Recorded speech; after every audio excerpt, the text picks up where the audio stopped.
Il y a des saisons qui s'annoncent comme un simple chapitre et d'autres qui promettent d'écrire une épopée. À l'aube de la saison 2025, le Barça n'est plus seulement une équipe. C'est un dessin, une vision où le talent et la jeunesse, la rage et la grâce se mêlent sous la houlette d'un stratège. Hansi Flick. We have to show how great team we are. Une attaque qui fait trembler l'Europe avant même le premier coup de sifflet. Un milieu où chaque passe respire l'intelligence et la révolte.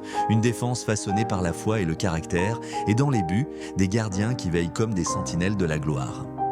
Tout cela n'a pas encore commencé et déjà le football retient son souffle. Voici le nouveau Barça pour la saison 2025. Non pas une promesse, mais peut-être le retour d'une légende en devenir.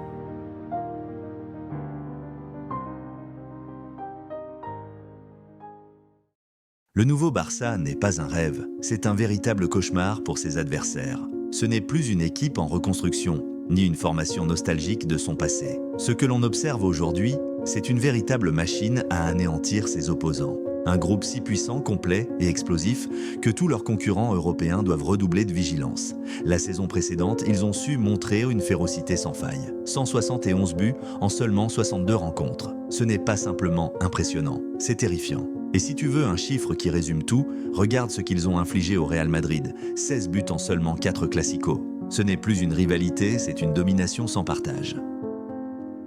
Flick n'a pas simplement organisé ce groupe, il l'a ressuscité. Il a redonné vie à Rafinha qui est devenu le meilleur buteur et passeur de la Ligue des Champions. Dani Olmo, short. Yamal leaves it. Oh, what a strike! Rafinha! Il a transformé Inigo Martinez en un roc inébranlable. Il a fait revenir Szczęsny de sa retraite et le gardien polonais a répondu présent en remportant des finales et en sauvant le Barça sur la scène européenne. Il a récupéré Frenkie de Jong que beaucoup croyaient perdu pour en faire le moteur du milieu de terrain. Il a façonné Pedri pour en faire le cerveau de l'équipe et a aidé Lewandowski à retrouver son instinct meurtrier. Mais le plus impressionnant, c'est sa capacité à canaliser le génie de Yamal qu'il a élevé au rang de meilleur joueur du monde, tout simplement. Yamal retrieves. He does have that strength. He's dancing his way through here. Et maintenant que tout cela est accompli, Flick se prépare pour son prochain défi, relancer Marcus Rashford. Yeah, it's going to be a joy for me to play here, and I'm going to enjoy every minute of it. Car Flick a sa méthode bien à lui. Il ne se contente pas d'entraîner, il ressuscite les joueurs. Rashford montre déjà des signes évidents de renaissance. Et lorsqu'il est concentré, qu'il se sent essentiel, il devient une arme redoutable au plus haut niveau. Ce n'est plus l'ancien Barça. C'est une équipe conçue pour écraser ses adversaires, pas seulement pour rivaliser. Et ce n'est que le début. Commençons par le secteur qui fait peur aux défenseurs de toute l'Europe, la ligne offensive du Barça. Ce n'est pas simplement une bonne attaque, c'est une véritable machine, et les statistiques le confirment. En tête, Robert Lewandowski, qui sous la direction de Hansi Flick a connu une véritable résurrection. L'attaquant polonais a terminé la saison avec un incroyable total de 42 buts et 3 passes décisives, prouvant que l'âge n'est qu'un chiffre quand on évolue dans un système adapté et entouré de confiance. Mais Flick ne s'est pas arrêté là. Il a peaufiné chaque élément de cette attaque. L'un de ses plus grands succès est Ferran Torres. Longtemps perçu comme irrégulier, Ferran est devenu le remplaçant idéal, signant la meilleure saison de sa carrière avec 19 buts et 7 passes décisives en entrant souvent en jeu. Et ce n'est pas qu'une question de chiffres. Ferran est devenu mentalement plus fort, plus concentré, plus redoutable. Dans les moments décisifs, il a su répondre présent. Son but égalisateur en finale de la Copa del Rey, qui a sauvé le Barça de la défaite, témoigne de l'impact profond de Flick sur son mental. Ferran est désormais un combattant, un prédateur, un finisseur avec du vrai mordant. Passons maintenant à l'aile droite et à Lamine Yamal. À seulement 18 ans, il compte déjà 18 buts et 21 passes décisives. À chaque match, il progresse, apprend, s'adapte et explose. Flick lui a offert liberté, protection et un rôle tactique clair. Et Yamal a répondu en devenant le meilleur jeune joueur au monde, peut-être même le meilleur tout court. Ses dribbles, son sens du timing, sa vision du jeu, il redéfinit ce que l'on peut attendre d'un joueur de cet âge. Mais Flick est rusé, il sait que même Yamal a besoin de repos et de concurrence pour continuer à grandir. If you want to play the next 15 years on this level, You have to train also. C'est pourquoi il a fait venir Ronny Bargji, le prodige suédois. Rapide, habile, ambidextre et intrépide dans les duels 1 contre 1. Bargji poussera Yamal, lui offrira du temps pour souffler et garantira que l'aile droite reste toujours aussi efficace. C'est une stratégie mûrement réfléchie. C'est ainsi que naissent les cultures de la victoire. Voici maintenant le monstre à gauche, Rafinha.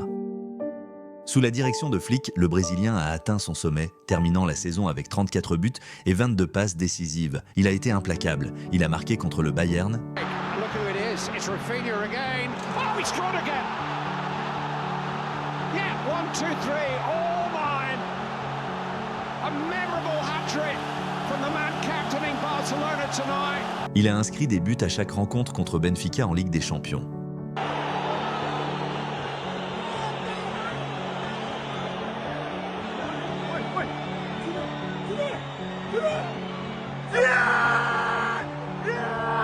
Et contre l'Inter Milan, lors des 2 matchs, il a brillé avec des frappes puissantes et décisives.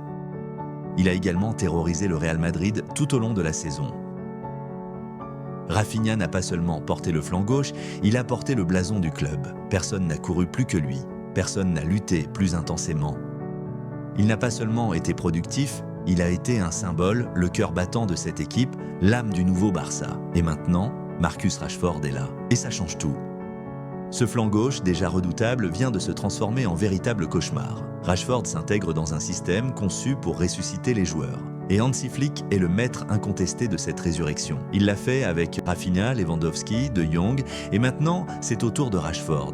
Si Flick parvient à libérer tout le potentiel de Rashford, on pourrait revoir la version flamboyante du joueur anglais de la saison 2022, 30 buts et 12 passes décisives. Mais le plus important, c'est qu'il n'a aucune pression. Il n'a pas à porter l'équipe à lui seul, ni à tout prouver du jour au lendemain. Il évolue entouré de monstres. Sa seule mission est d'alimenter le feu, de s'appuyer sur leur élan, de gagner en confiance et de frapper quand il le faut. C'est sa tâche. Et s'il l'accepte, le groupe n'en sera que plus performant. Un Rashford sûr de lui peut faire exploser n'importe quelle défense. Mais le véritable moteur de ce nouveau Barça ne se trouve pas uniquement dans son attaque prolifique. Il est au cœur du milieu de terrain. C'est là que les armes tactiques de Hansi Flick deviennent vraiment létales. Car en analysant chaque joueur, on découvre une véritable armée de monstres. Commençons par l'homme qui impose le rythme et incarne le cœur battant de cette équipe, Pedri. Le jeune maestro des îles Canaries n'était pas seulement le milieu de terrain qui réalisait le plus de récupérations en Liga. En combinant Liga et Ligue des Champions, Pedri dominait tous les milieux des 5 plus grands championnats européens avec une moyenne de 6 à 7 récupérations par match. Et ce n'est que le début. Il se classe également 2e en Europe pour le nombre de passes réussies dans le camp adverse, avec une précision impressionnante de 90% et une distance parcourue de 11,5 km par rencontre. Il y a ajouté 6 buts et 8 passes décisives, dont une frappe magistrale en finale de la Copa del Rey face au Real Madrid. Ce qui fait de lui un cauchemar pour n'importe quel adversaire, c'est sa capacité à contrôler le tempo sans effort, à relier toutes les lignes de l'équipe et à dicter le jeu avec élégance et intelligence. Pedri n'est pas seulement de retour, il est dans la meilleure forme de sa carrière. Mais derrière chaque génie, il y a un partenaire idéal. Frenkie de Jong a retrouvé son rang au moment parfait. Hansi Flick a fait confiance à Frenkie lors des rencontres décisives de la fin de saison dernière et le Néerlandais a su lui rendre en montrant que ses soucis de cheville appartiennent désormais au passé. De retour à 100% et débordant de confiance, Frenkie est devenu indispensable dans le double pivot. Son athlétisme est remarquable. Il maintient un rythme élevé tout au long du match, couvre une énorme quantité de terrain et prend des décisions judicieuses même sous pression. Sa polyvalence lui permet de s'adapter à divers rôles au milieu selon les besoins du système. Et sa capacité signature à porter le ballon ouvre des lignes de passe tout en détruisant les défenses adverses. Pour une équipe qui vit du pressing haut comme ce Barça de Flick, Frenkie est un atout essentiel dont l'importance est immense. N'oublions pas le volume impressionnant de matchs que cette équipe devra affronter la saison prochaine. 38 rencontres de Liga, jusqu'à 2 matchs possibles de Supercopa, 5 matchs potentiels en Copa del Rey et une campagne complète en Ligue des Champions pouvant aller jusqu'à 19 matchs. Dans une année de Coupe du Monde, c'est une charge colossale. La profondeur au milieu n'est pas un luxe, c'est une nécessité absolue. Heureusement, le Barça est prêt. Le jeune Marc Bernal apporte un instinct à la Busquets, aussi bien pour la récupération que pour la vision du jeu. Gavi le guerrier se donne corps et âme pour ce maillot et possède largement le talent nécessaire pour l'accompagner. Ne sous-estimons pas non plus Marc Casado. Malgré un temps de jeu limité la saison passée, ses statistiques en récupération, passes réussies et création d'occasions, notamment lors de grands rendez-vous comme le Classico, étaient impressionnantes. Ses performances montrent un talent générationnel et Flick doit avoir une grande confiance en ce jeune joueur qui a quelque chose de rare. Alors qu'on pensait que le milieu ne pouvait pas devenir plus dangereux, Dani Olmo est arrivé. Il est la carte sauvage par excellence. Il peut évoluer ailier, faux neuf ou milieu offensif. Sa technique fine, sa vision du jeu et sa créativité sont exceptionnelles. Son QI footballistique est élevé et il s'adapte parfaitement aux systèmes comme le 4-2-3-1, le 4-3-3 ou même le 4-4-2 losange. Redoutable dans les duels en 1 contre 1, il aime s'infiltrer dans les espaces pour exploiter les failles adverses et apporte ce petit supplément d'âme qui rend tout pressing encore plus létal. En résumé, Dani Olmo est le lien parfait entre milieu et attaque et pourrait bien devenir la carte maîtresse des plans de Flick. Et enfin, mais pas des moindres, Fermín López.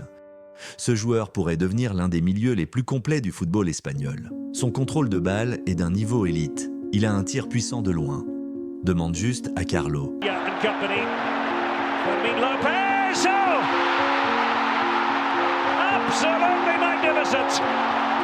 Et ses déplacements sans ballon sont précis comme une opération chirurgicale. Oh, well, it's 3-0 and this time it is Fermín López who beats the Valencia offside trap and makes it 3-0.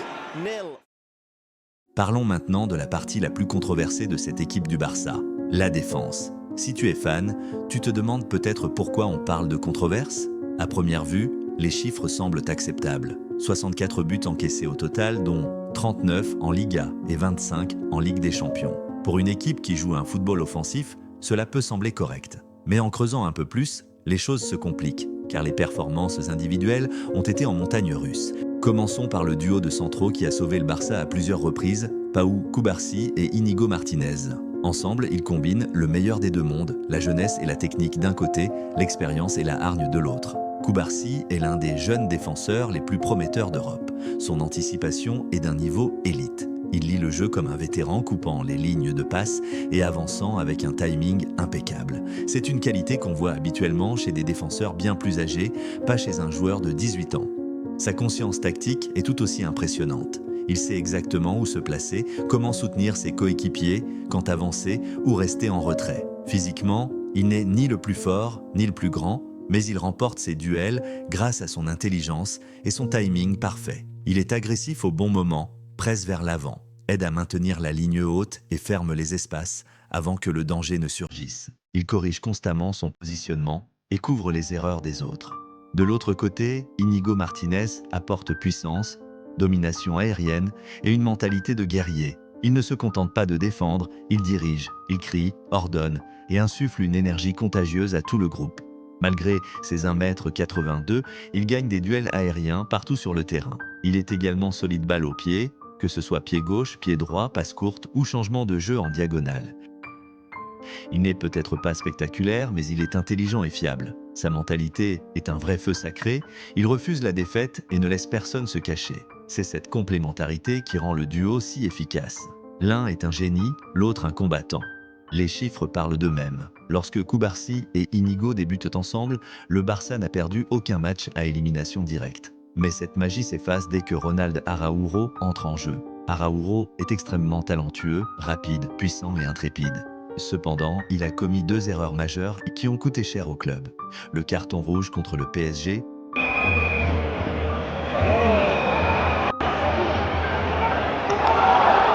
et l'effondrement défensif contre l'Inter.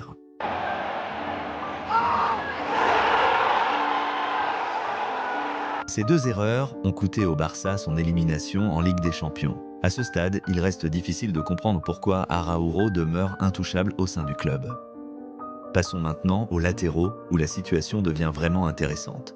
Jules Koundé a disputé un impressionnant total de 5172 minutes la saison dernière. Véritable moteur sur le côté droit, il fonce comme un train à grande vitesse. Défensivement, il est un véritable mur. Il gagne ses duels, couvre intelligemment les espaces et peut même dépanner en défense centrale si nécessaire.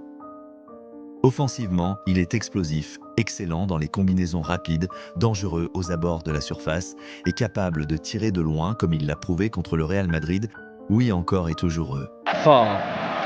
Short. Koundé. Onto it to maybe win the Copa del Rey.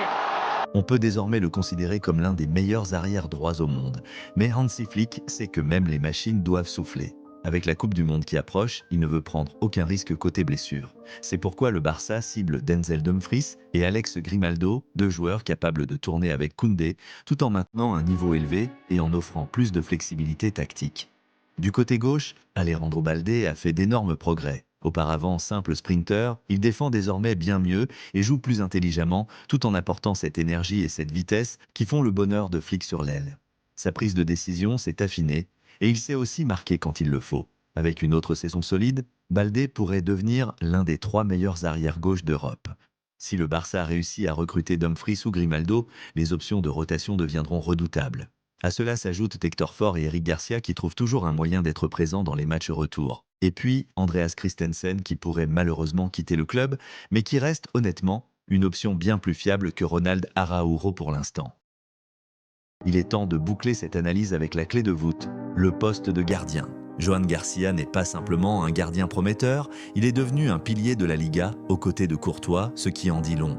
146 arrêts en 38 matchs. Une moyenne de presque 4 arrêts par match avec un taux d'efficacité de 74%. Ce sont des chiffres qui traduisent une constance de haut niveau. Johan n'est pas là juste pour occuper les cages. Il élève son rôle, il change la donne, il offre un vrai rempart quand il le faut. Et puis Szczęsny, en backup, une carte maîtresse. Pas de drama, que du sérieux, une expérience précieuse et surtout une fiabilité rare pour un gardien remplaçant. Comparé à Ter Stegen, dont le talent est immense mais dont les erreurs ont parfois coûté cher, Szczęsny offre ce calme et cette assurance que chaque équipe rêve d'avoir en deuxième option.